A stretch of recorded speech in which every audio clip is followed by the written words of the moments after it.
आप लाइफ में क्या बनना चाहते हो? क्रिकेटर, फुटबॉलर, एंटरप्रेन्योर या फिर सिविल सर्विसेज में जाना चाहोगे? तुम चाहे जिस भी फील्ड में जाना चाहो, उसमें लेजेंड बनने के लिए ना तुम्हें लगातार सीखना पड़ेगा। जिंदगी के इस सफर में तुम चाहे कितनी भी ऊंचाई पर हो या फिर तुम कितने ही छोटे हो, जब तक तुम जिंदगी में सीख रहे हो तब तक सही है, पर जिस दिन तुमने सीखना छोड़ दिया तो समझ लेना वो दिन तुम्हारे सुकून का आखिरी दिन होगा। स्वामी विवेकानंद जी ने कहा था कि जब तक जीना तब तक सीखना, क्योंकि अनुभवी जगत का सबसे बड़ा शिक्षक है। डॉक्टर एपीजे अब्दुल कलाम साहब ने भी कहा था कि खुद को ज्ञानी समझकर सीखना छोड़ देना मूर्खता है, लेकिन खुद को अज्ञानी मानकर सीखते रहना एक बुद्धिमान इंसान की निशानी है। अब अगर आप खुद को ज्ञानी समझते हो तो इस वीडियो को यहीं छोड़ देना, और अगर आपको लगता है कि इस वीडियो से भी आपको कुछ सीखना चाहिए तो इसे लास्ट तक जरूर देखना। क्या तुम्हें पता है, तुम जितना सीखते हो, समझते हो, एक्सपीरियंस लेते हो, तुम उतना ही आगे बढ़ते हो, बड़े बनते हो। पर ये जो सीखने की प्रक्रिया होती है ना, ये उस वक्त टूट जाती है जब दो चीजें हमसे टकरा जाती है। पहला है डिस्ट्रैक्शन और दूसरा है घमंड। सबसे पहले बात करते हैं डिस्ट्रैक्शन की, जो एक बहुत बड़ा कारण होता है इंसान को कुछ ज्यादा बड़ा सीखने से रोकने का।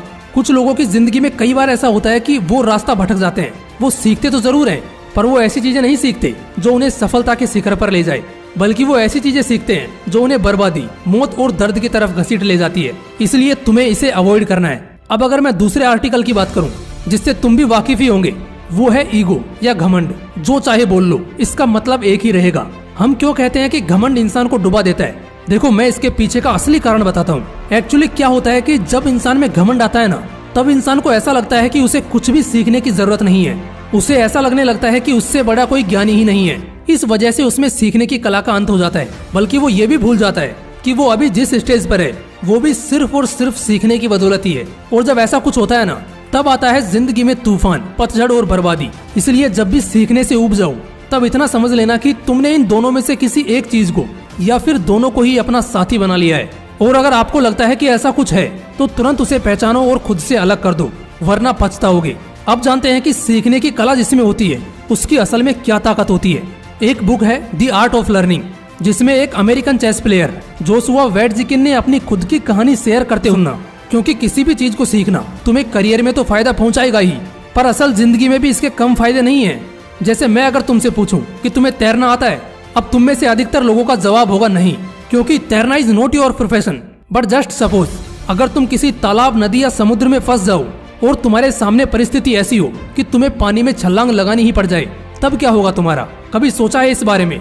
मेरे कहने का यही मतलब है कि कुछ सीखना सिर्फ आर्थिक रूप से ही नहीं, बल्कि जिंदगी में भी काफी मदद कर सकता है। बचपन में जब तुमने मैथ्स पढ़ा होगा, उस समय तुम्हें एडिशन वगैरह पढ़ाया गया होगा।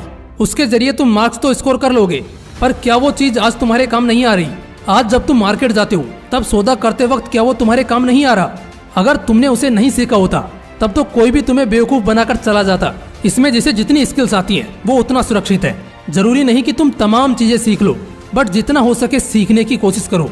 और खासतौर पर आज जो तुम्हारा पैशन या प्रोफेशन है, उसमें तो तुम बस लगातार सीखते रहो, क्योंकि जब तक तुम सीख रहे हो तब तक तुम आगे बढ़ रहे हो।